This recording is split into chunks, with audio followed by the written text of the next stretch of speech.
I am the Associate Director for the Center for Latin American Studies at the University of Pittsburgh. It is my pleasure to welcome you all to the first Charlemos of the year 2023. The meeting, the event will be recorded. It will be available in our YouTube channel later.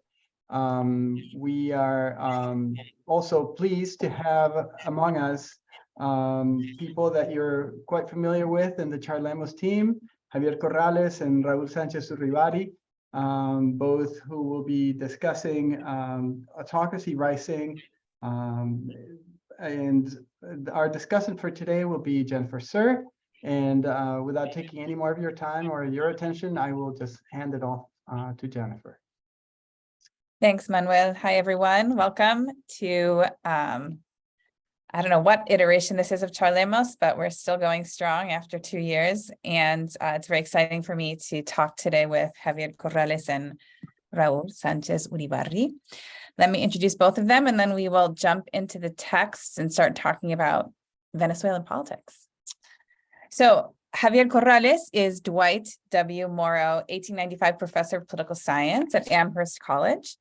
His research focuses on democratization, presidential powers, ruling parties, democratic backsliding, populism, the political economy of development, foreign policies, and sexuality. He has published several books, many in the last few years, I'm just, open-mouthed about, including Dragon in the Tropics, an excellent text about Venezuela and the legacy of Hugo Chavez, The Politics of LGBTQ Rights Expansion in Latin America and the Caribbean, and Fixing Democracy. And of course, articles in many, many different journals. Raul Sanchez-Urribarri is Associate Dean of Academic and International Partnerships at the School of Humanities and Social Sciences, and also Senior Lecturer in Crime, Justice, and Legal Studies at the Department of Social Inquiry at La Trobe University in the very lovely Melbourne, Australia. He has a PhD in political science and also a law degree. His research focuses on constitutionalism, judicial politics, and the rule of law and comparative perspective, with an emphasis on context of democratic decline, which is what we will be talking about today. He also has published extensively in both political science and law journals, and is co-editor of a volume on judicial activism and comparative perspective. We will be discussing his chapter from that volume today. So just a reminder of how things work here. I will be talking with Javier and Raul for the first 30 minutes or so. And if you have questions, we ask that you put them in the chat box. The chat box is going to go immediately to Manuel and Susie at Pitt, and they're going to feed us questions at the end of the 30-minute mark, so we can open up the discussion to those of you in the public. Let's talk about the text we'll be discussing today, and then we'll get into the conversation. So Javier's new book, another book, is called Autocracy Rising, where he seeks to explain autocratization, or the emergence of autocracy in a country, as well as the survival of an authoritarian regime. His empirical focus is on the case of regime change in Venezuela under Chavismo, but he also applies his arguments to the contemporary regimes in Nicaragua, Ecuador, and Colombia. Raul's text is a chapter in the larger volume, co-edited with Lori Hausegger at Boise State University. The book is called Judicial Activism and Comparative Perspective, and it brings together a selection of theoretical and empirical studies on judicial activism across different socio-political contexts, including 6 chapters on Latin America, Brazil, Colombia, Costa Rica, Mexico, Paraguay, and Raul's chapter on Venezuela, which is called Authoritarian Judicial Activism, a look at the Venezuelan case under Chavismo. Okay, so both of these texts examine regime change away from democracy. As we know, Venezuela had a long-standing democracy for many decades, and was often considered an exception in the region on that point. So it's an interesting case for examining democratic backsliding and regime change toward authoritarianism. But both of these texts are also really great about helping us think through how democratic backsliding occurs more generally. So I want to ask you to sort of give us some, just to get started, some sort of immediate context in the country. I suspect that most of our audience is well aware that Venezuela has been led by Chavismo for almost 2.5 decades.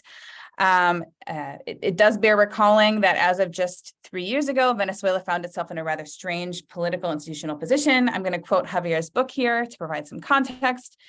2 presidents, 2 legislatures, 2 oil companies, 2 diplomatic corps, 1 country. That was the state of politics in Venezuela in 2020. So we are now 2 months into 2023. The opposition has officially sort of asked Guaido to step down, and I'm assuming in preparation for the 2024 election. Where are we in Venezuela today, sort of politically speaking? Can both of you give us a sense of the immediate context that will help us understand your broader texts on regime change?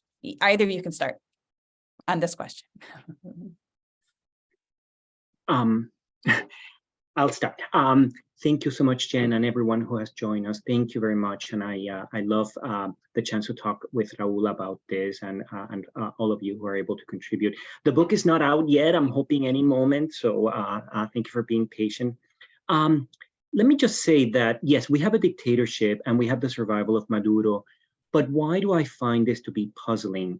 The puzzle is, right around 2018, 2019, things looked absolutely grim. In many ways, Venezuela had so many of the ingredients that we associate with the non-survival of a regime, and yet things have turned around. We not only see the survival of authoritarianism, but it has actually done so in ways that have really debilitated the opposition. And one of the arguments in the book is I tried to discover the ways in which Maduro survived these challenges by replicating old-fashioned tactics of autocracy, but also innovations. And that's where I see the puzzle in Venezuela at the moment. Great. Raul? Yes, absolutely. And I concur. Once again, thank you so much for coming. It's a pleasure to be here and to discuss this very important topic with Javier, the Charlemos team, of course, everyone present today. And Javier is right. That's exactly the puzzle. And I would add just one additional ingredient to the conversation, and it's not only the survival of authoritarianism, but also it's thriving in some respects as a regime, and it's on a pathway towards consolidation. Consolidation of what kind of regime is open to conversation still. This consolidation is happening in 2 ways. On one hand, is based on institutions, practices that have been cemented over the course of time, and Javier's explanation and my own chapter also speak to this trajectory that happened before this period, that also helps to explain the tactics that have been followed today.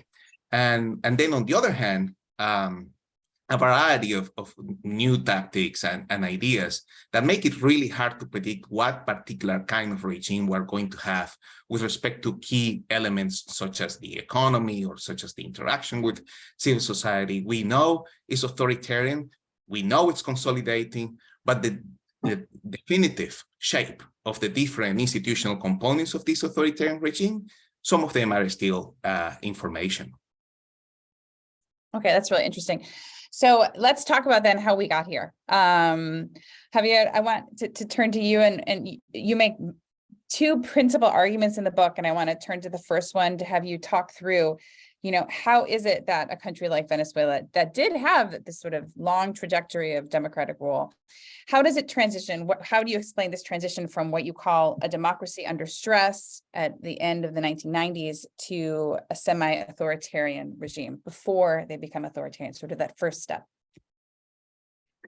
Okay, so in the book, I talk about 2 main variables. One has to do with political parties. Of course, I'm a political scientist, but also state capturing. And maybe I'll talk this time about parties, and later we can talk about state capturing. What I argue is that there are 2 stages. We're very familiar with the transition from democracy to semi-authoritarianism. This is going back to the studies of democratic backsliding. And then I say, well, what about from semi-democracy to full autocracy? So I'd separate into 2 parts. And I say, in both stages, you need a particular configuration of political parties for this to happen. In the first stage, I argue that what needs to happen is the party system has to become asymmetrically fragmented. The illiberal president needs to have a cohesive party, and the opposition has to collapse or fragment. And I argue that that is really a terrible situation for the survival of democracy, this asymmetry of fragmentation. So that gets us to the Chavez period and his ability to go very far into semi-authoritarianism. But then the rise of autocracy under Maduro, or the deepening of autocracy, is almost the exact opposite. You get a weakening of the ruling party and the rise of the opposition. And what we see in Venezuela is that, contrary to what everybody has saying, the opposition played by rules that allowed it to come together electorally and become far more competitive. So what that did is it triggered an existential crisis on the semi-democracy. And at that point, any regime facing this threat faced the obvious choice: do you democratize or do you autocratize?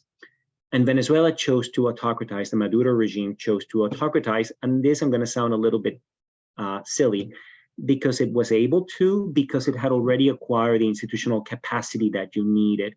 And a lot of what I argue in the book is, what are those institutions that you need if you want to go the autocratic way versus the democratic way? So that's a central part of the argument, how party system is really an important telltale signs of the direction that the regime will take. I love your argument because you know, the opposition is really important in your story, but it's not enough to fully understand sort of, because some could say, oh, well, the opposition here, it went too far, it got too strong, and it clamped down, you know, the regime. But actually, the truth is it clamped down because of this institutional takeover process that you explained so well in the book. So both parts sort of have to be there to kind of allow that full regime change to occur. It's just really a compelling argument. And I want to turn to Raul now, because Raul, you look at sort of one very specific part of this institutional takeover, which has to do with the role of the courts in, I think, if I can paraphrase what you're saying, sort of shaping, but also helping to consolidate, sort of protect the authoritarian regime. So I want to talk to you about your chapter and what you look specifically at the role of the constitutional chamber of the Supreme Tribunal of Justice in Venezuela. And you offer up this concept of authoritarian judicial activism to understand the role that the chamber has in helping to shape the transition into authoritarianism. So can you talk to us about what authoritarian judicial activism is and how the chamber fulfills this role? Absolutely, Jennifer. There were two conversations that I wanted to engage with the chapter. No, one had to do with broader discussions about judicial activism and the particular conditions under which we see or not see judicial activism, and then other debates related to it, right? No, theoretical and methodological debates in the comparative judicial politics realm. But then, on the other hand, to what degree this would be a notion that would be helpful to explain what we witnessed in the Venezuelan case. So why would the Venezuelan case be interesting, for example, for judicial politics scholars?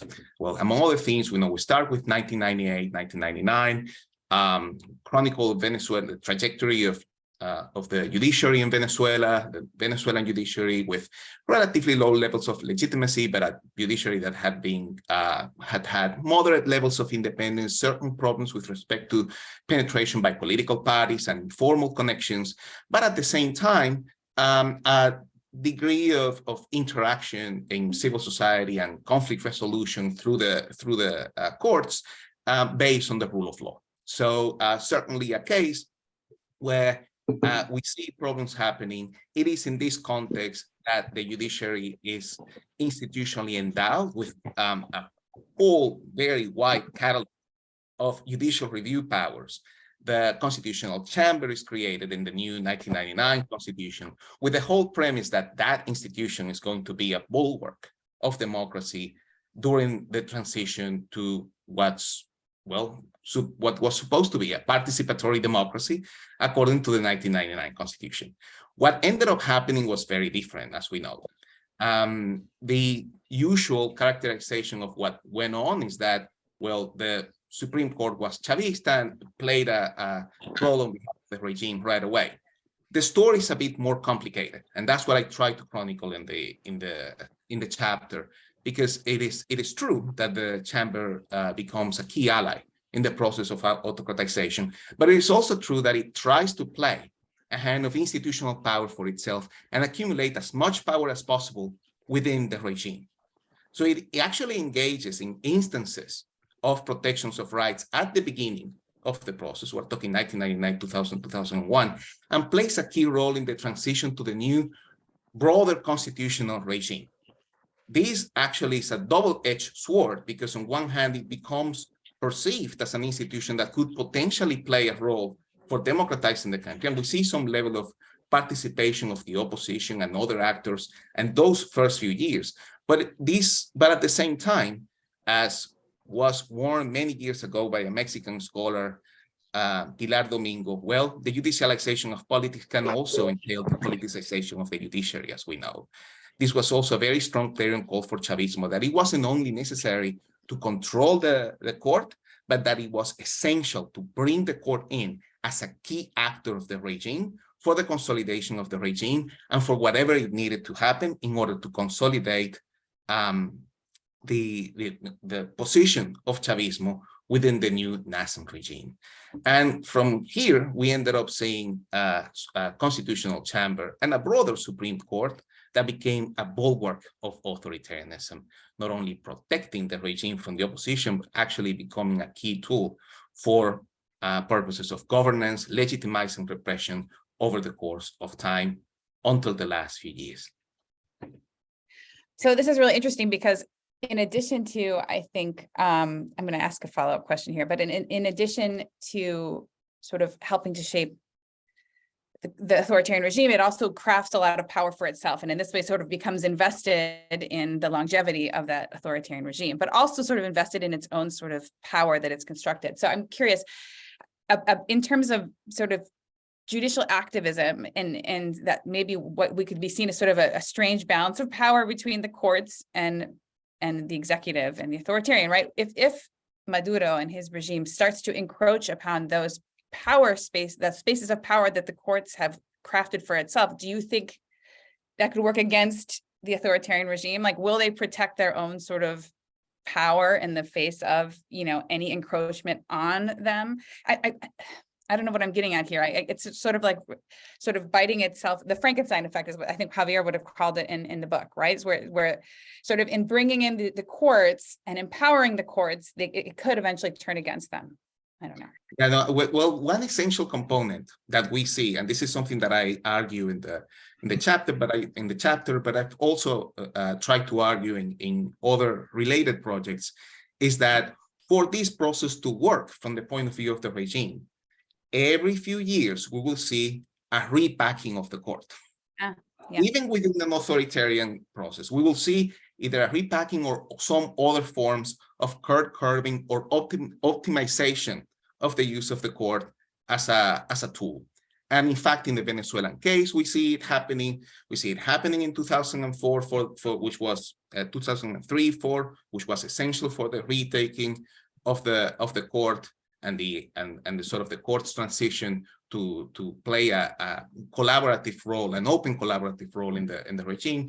But then again, we see moments in 2007, 2010, then even, and most importantly, and this is directly in connection with Javier's book, particularly in 2015, and once again, another repacking tied to the more radical faction of Chavismo to ensure that the court would still play a supportive role in what was meant to be a very tumultuous phase for Chavismo against the opposition. And that's exactly what we saw happening. That renovated court was the court that ended up deciding over 100 cases against Chavismo, against the opposition, against the National Assembly, pretty much invalidating the National Assembly's role in the first few years after the opposition won the 2015 National Assembly election. So it really is grim, to quote Javier, which you use the term now, but you also use the term in the book. So I want to ask you about this, because in the book, you're in the early preface of the pages of the book, you have this lovely, you tell us that, you know, this book is a story of sort of this grim situation Venezuela finds itself in, but it is also an account of how the forces of democratic resistance in Venezuela continue to fight and refuse to die, sort of against all of these barriers, right? So to me, this was a poignant reminder of the role of the opposition, both sort of the formal opposition in terms of political parties, which of course have really suffered under Maduro, but also citizens who organize in civil society.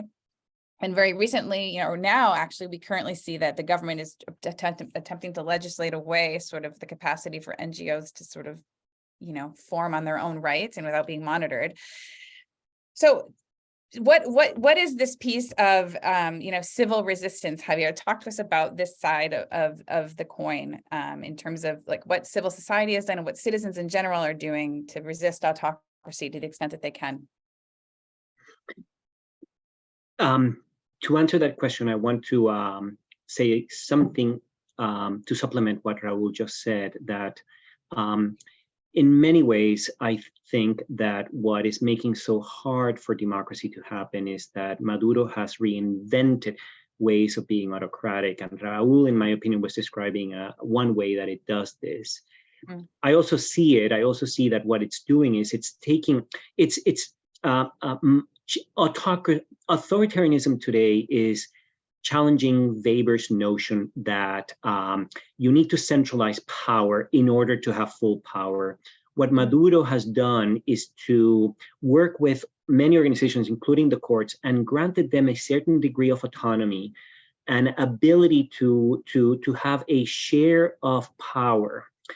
And this then produces the loyalty to the revolution. And he's done it with the military, he's done it with civilian forces, he's done it with economic firms. The sharing of power that really calls for us to stop believing entirely the dictum from Weber that you want to always concentrate power. This makes it very difficult for civil society to do something about this, because all these institutions are co-opted by some ability to obtain some autonomy. Now, why is the Venezuelan case still a very optimistic case about opposition resilience, despite the fact that we're at the worst point? There's no doubt that we're in a crash moment. Because if you look at the role of the opposition in Venezuela, as the Chavez regime was coming to an end with his illness and Maduro rising, what you see is the opposition rising. And that's another chapter in my book. It's sort of like they did so many things right. They managed to research on the role of the opposition in autocracies is just starting, but we already know that the dilemma that they have to do is they have to pressure the regime somehow without becoming too extra institutional.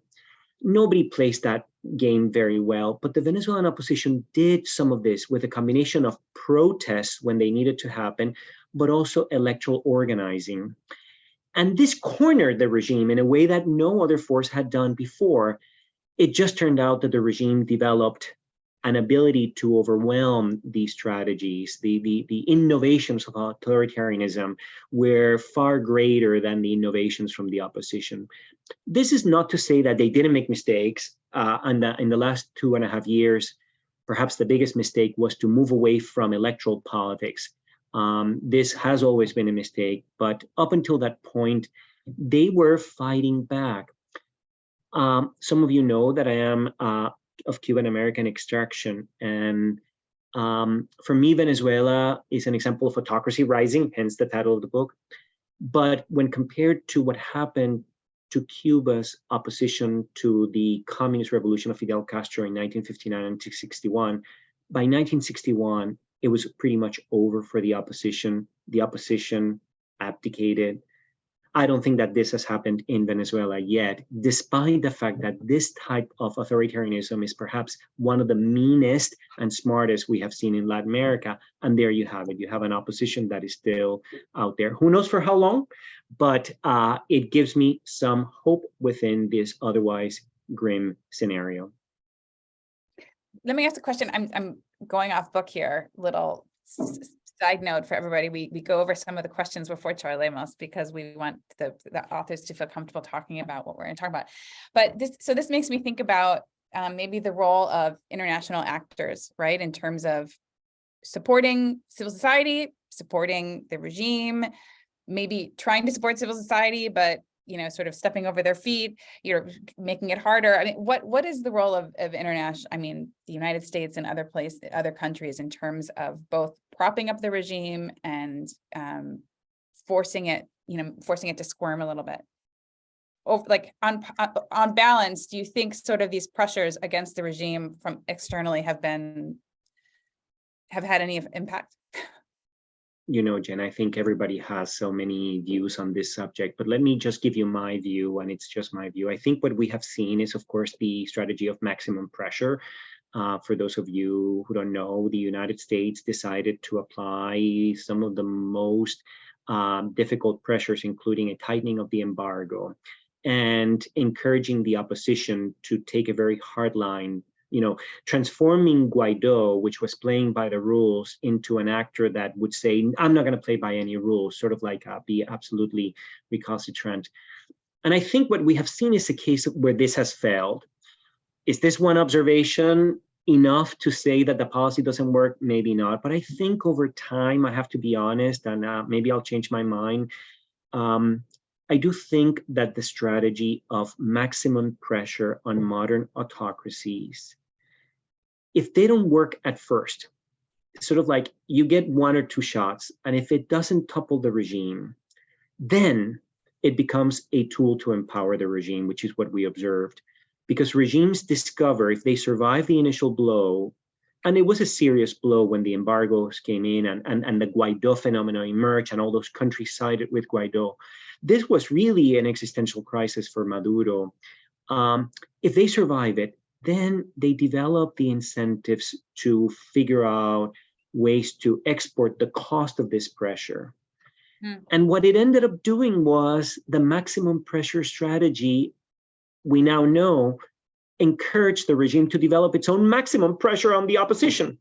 And that's what we observed. So the case is not a case of success with this kind of international pressure. Is there a better alternative?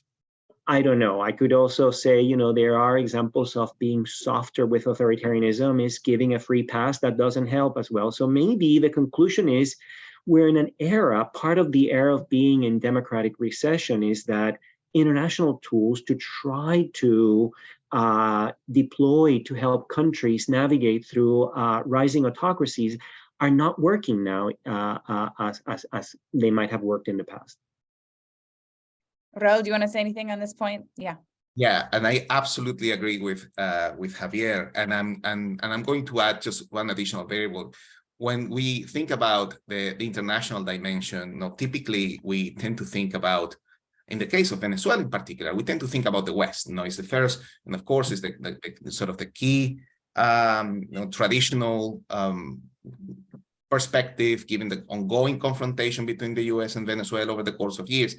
But something that is also important, and that the Venezuelan case shows us, is that, as we say in Spanish, los rusos también juegan, ¿no? And that's the aspect of collaboration that increasingly exists among authoritarian regimes.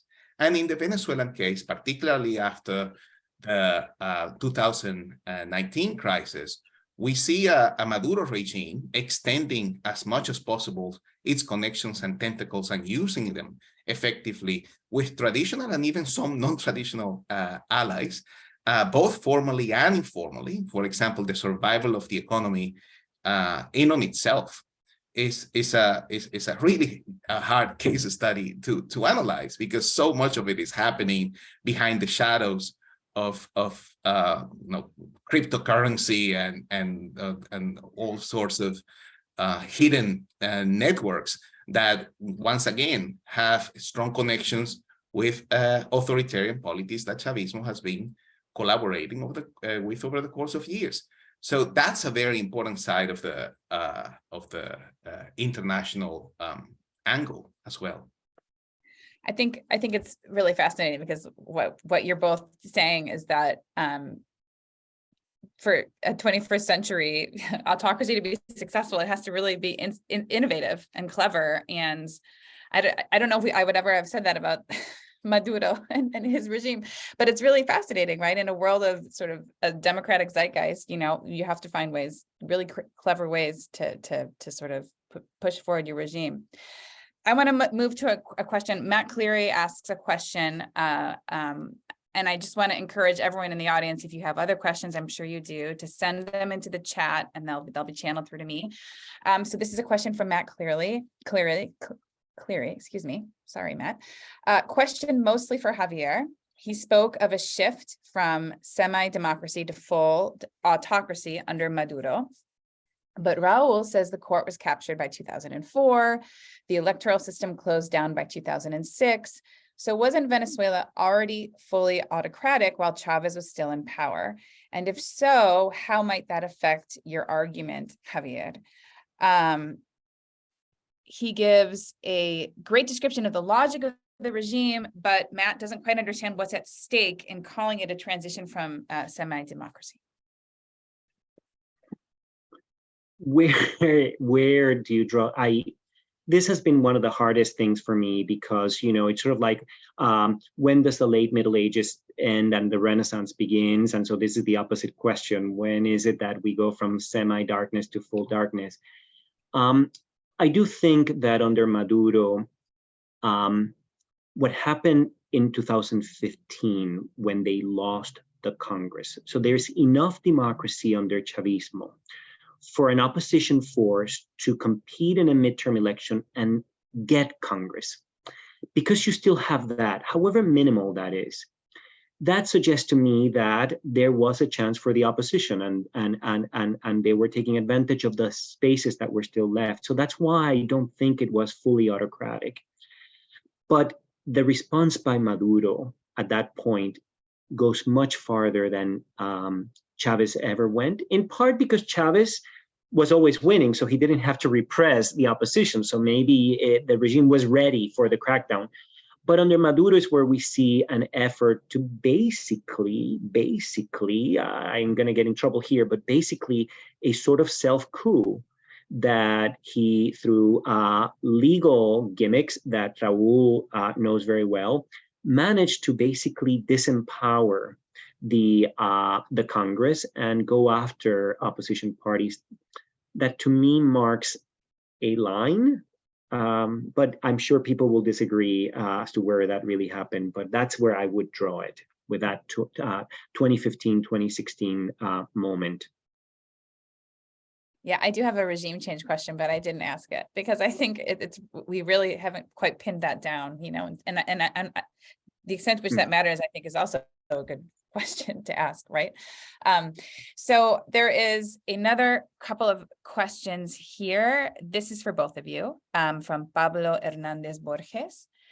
Since we are under the so-called third wave of autocratization, and now aspiring and consolidated autocrats make use of innovations, in order to re-democratize countries like Venezuela, this question was going to come up, so hopefully you are ready. What are some democratic innovations that the opposition can use in their favor?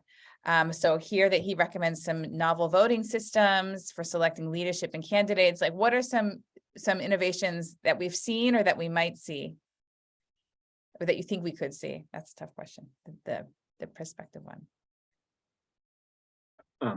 Coming to try this. Right. I mean, I wish I could have the answer to this, but I do think that one of them, I think the opposition actually is better off by doing some traditional things rather than some innovations. And maybe perhaps I'm being blind, but one of the things that we know works, which the literature has always argumented about, how is to build a cross-class coalition. And we can fault the Venezuelan opposition of not having done that job well, but at some point it was doing it very well. It was already succeeding electorally, and this is and maybe in this day and age, of WhatsApp and fake news, this work of creating a cross-class coalition requires more inventiveness. But I think that formula is absolutely important. I do think that you have to protest, because protest is what gets you to mobilize people. But you also have to maintain, like I said before, taking advantage of the one institution that the regime still provide, which is electoral politics, and going for it to some extent. Because politicians, when they're competing for elections, even if the elections are rigged, it still forces them to connect with the people, to like talk to the electorate. And so basically I'm saying that maybe we shouldn't be looking for innovations anymore, but perhaps rely on tested strategies, maybe. But it's a great question. I think the future of research needs to go further into opposition strategies. Laura Gamboa and Matt Cleary have written about this, and I recommend, Matt, you're here, your piece on Perspective in Politics on this amazing, important area of research. Marianne Jimenez, yeah, many people are trying to. Yes, there's one, absolutely, Marianne Jimenez. Raul, looks like, would you like to say something? Yeah, no, I wanted to join Javier again on the challenges to devise strategies in such a grim environment. Let's put it that way. And we definitely need to go with the tested strategies. And at the same time, the new evolving conditions of the regime might open some possibilities that didn't exist before. And, you know, I'll go out on a limb here, but this is an example, for instance, extrapolated from a completely different authoritarian case. For example, in the Egyptian case in the Mubarak regime, you know, many moons ago, there was a point where the Constitutional Tribunal of Egypt began playing an increasing role in adjudicating business-related cases for the most part. This was essential for the regime at that point because the regime was liberalizing. So it began gaining a bit of room within the regime.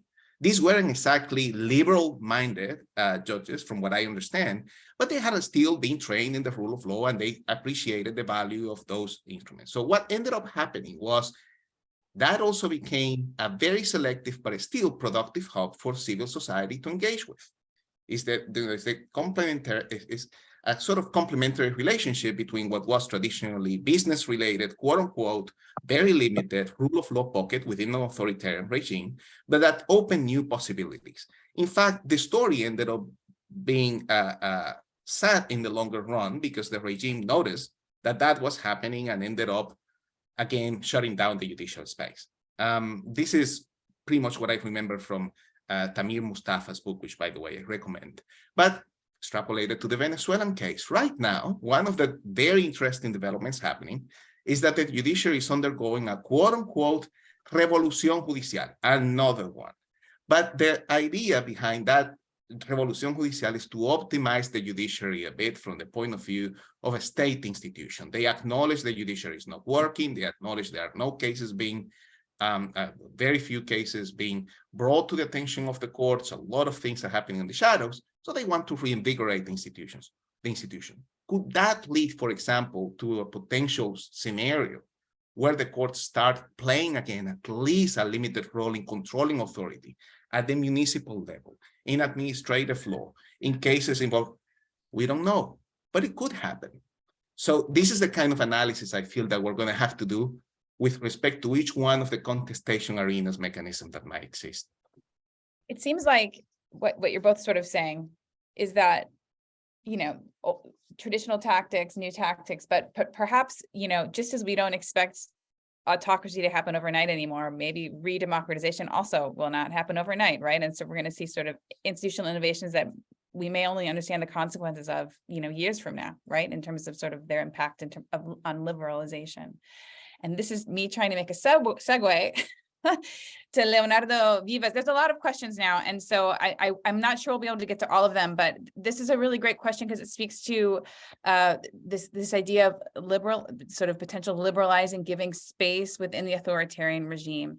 And the extent to which this might bite back on Maduro. So this is his question. How much will Maduro, and Javier, we were talking about this before we started live as well. So how much will Maduro reverse Venezuela's attempt at socialism and open up to market forces? So to what extent are we going to see sort of further economic or further economic liberalization under Maduro? Will this strengthen or weaken the regime, given that there are open negotiations on and off? How much do you think Maduro is willing to sort of liberalize in this way?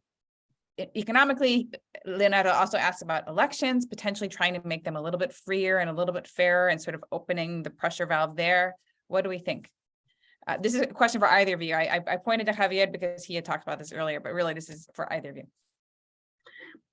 So, so the predicament that the Maduro regime finds itself in is that, on the one hand, it mistrusts independent accumulation of wealth and the rise of private actors being able to generate enough wealth.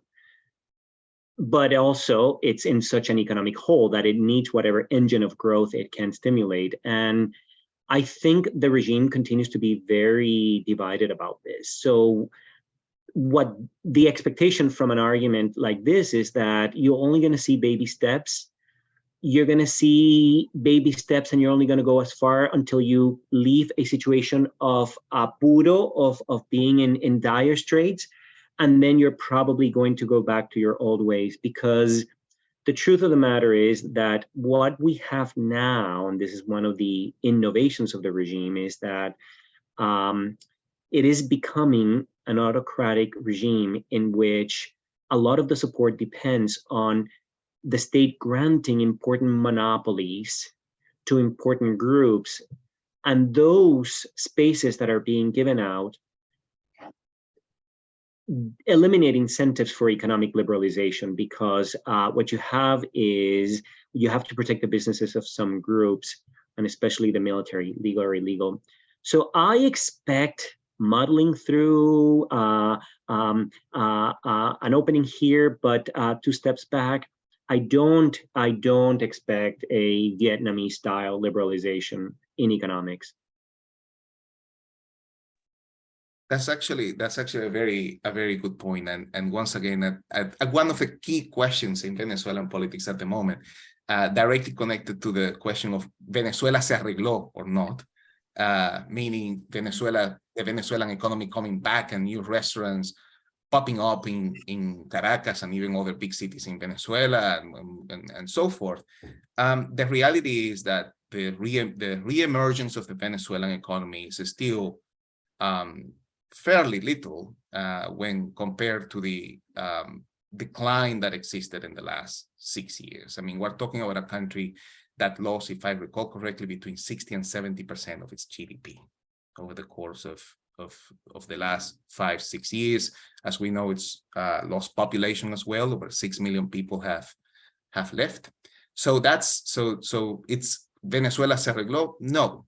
But that, as Javier says, the key question there is to what degree this marginal improvement on the economy also targets key sectors or gets key sectors in the regime involved in order to bring a modicum of stability to the regime.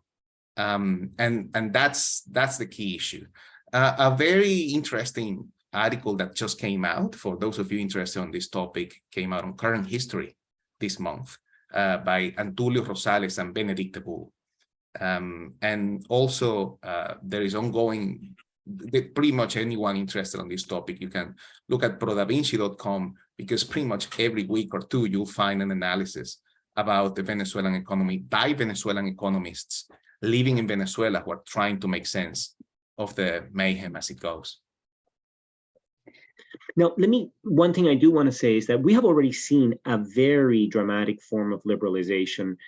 One of the things that Maduro did, even before the sanctions from the United States, it engaged in a sort of privatization of many state-owned enterprises, but privatization in terms of granting, what Raul was saying before, property rights to Russian companies and Russian conglomerates, as well as property rights to Turkish and other interests. So we're already seeing a little bit of the rise of property rights, but they're going to foreigners. So this is a remarkable form of liberalization that I didn't think was going to happen, but it was done in order to win over these allies, international allies. Algunos se están arreglando. Yes. Actually, there's a question about this from Guillermo Perez. Again, there's many questions here, so I'm trying to go in the order that makes sense. And one group that se ha arreglado bastante bien in the last 10 years under Maduro is the military, right? And so Guillermo Perez asked a question about, he makes reference to one of the articles that you published where you talk about the transformation of the military from, military men to businessmen, right? And you talk a little bit about institutional takeover in the book as well in terms of the security forces. But his question in particular is, he'd like to know more about what you think are the possibilities of democratization when military men have become businessmen, right? So they're sort of se han arreglado. Bien. Right. So that's part of the argument about, I don't know if people are going to like it, but function fusion, that you take these institutions and you give them functions that typically you don't associate with them. And one of the things that we have seen is Maduro deliberately giving the military functions as bureaucrats, as managers of state-owned enterprises, as businessmen, as well as collaborating in illicit business activities. It's an amazing strategy because there are so many ways in which the military is now invested in the regime, profiting from the regime, and committed to the survival of this regime, because in almost every form of democratization, these ties would need to be undone.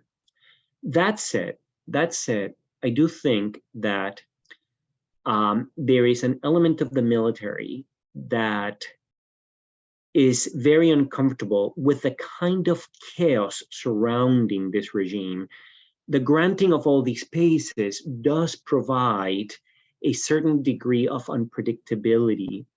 And this may and there's a certain issue of management. And I think there are times when the military may find that the managerial structure of this regime may require to be revamped. And this could be the one area where they might consider some kind of change.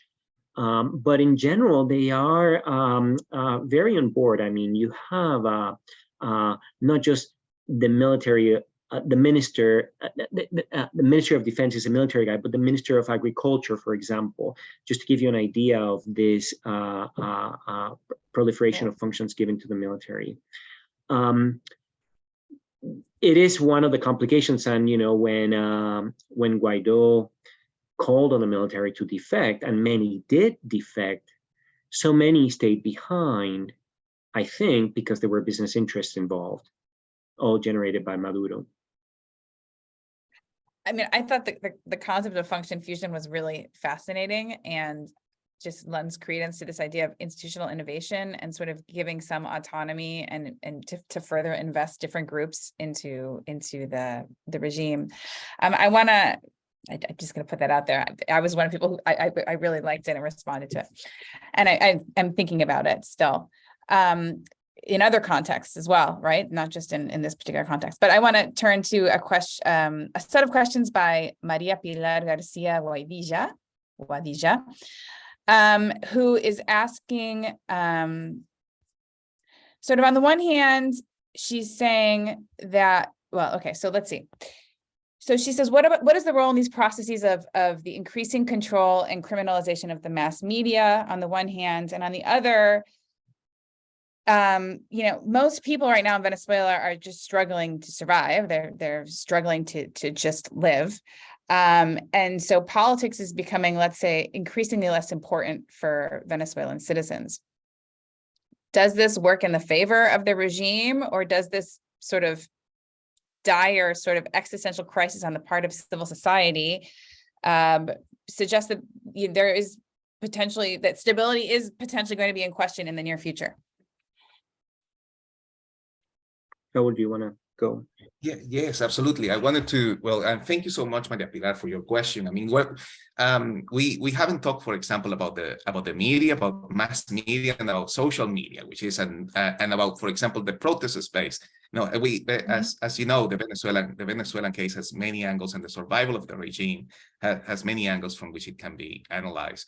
But just by coincidence, on the media side of things, well, there is a lot of media concentration on the hands of the state in Venezuela, sort of the traditional media. This is something, again, this is a space that the Maduro regime, the Chavista regime, was preoccupied from the very beginning. We know very well the 2007 event of closing down of RCTV. And of course, subsequently, the taking over of radio stations and other forms of mass media. So we have a space where mass media is in the hands of the government or very much controlled by it. So we have then social media as an alternative, but social media is also very tricky. There are also quite many restrictions, criminalization of the use of social media, fake news as well. I mean, it's a very complicated space. Of course, we can't do justice to the topic in such a short time, and there are experts on this issue that have been writing. For example, Ilia Puyosa's work. This is very, very important, and that's at least with respect to the media. The second part of the question, Jennifer. It was sort of, on the one hand, that citizens are just sort of struggling to survive, and so in some ways they're sort of turned away from politics because they're focused on sort of material needs. But the extent to which this might actually put stability in question, given increasing inequality, inflation, growing civil unrest. I mean, there have been protests going on for almost a month now in terms of about salaries and living conditions, right? So, this sort of dire circumstances of Venezuelan society and how long that can be sustained by the regime. Just very briefly, and I would love to hear from Javier on this topic as well.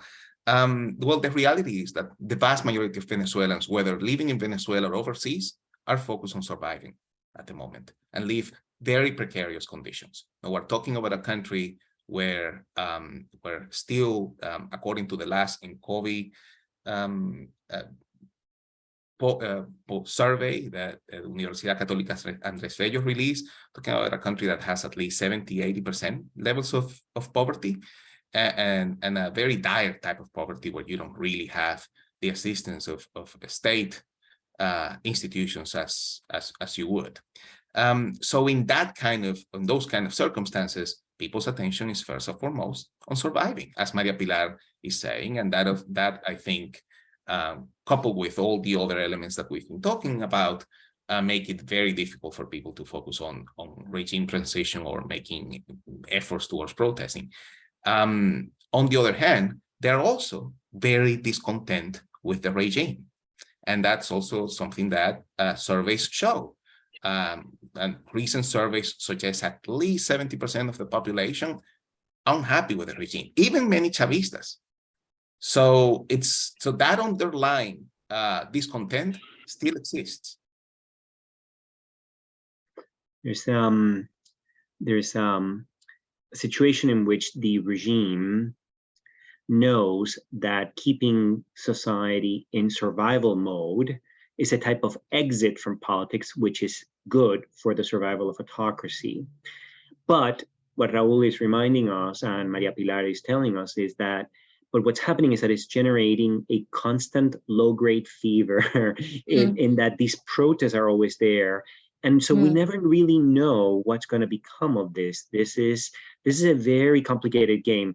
When I say that authoritarianism is smart, I'm also want to say that it plays with very complicated games that could unfold in unpredictable ways, because you get these two things. You get the exit option coexisting with this rising boiling temperature, and we'll have to watch. And of course, there are a lot of actors in authoritarian regimes that, well, in any regime, that really don't like low grade fevers when they start to when they start to become they grow, right, in temperature. Right. It's very easy. I mean, you never know. I mean, I think people try to predict when is it that these things are going to, the eruption is going to happen. And even marginal improvements for the regime, for example, in the economy, cause new tensions. So you have now some people making $400, $500, $600 a month, living better livelihoods than they used to. But then on the other hand, you have public employees, civil servants, academics, teachers, $20 a month.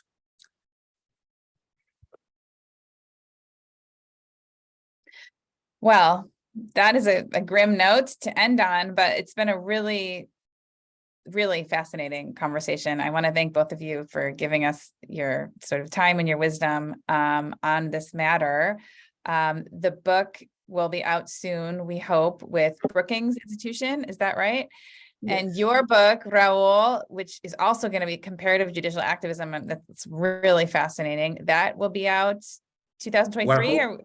We're hoping July, August 2023 should be out. So everybody in the audience, thanks so much for listening, and keep your eye out for these books, because I really think it's going to help us sort of think through continual autocratic innovation and otherwise in the region.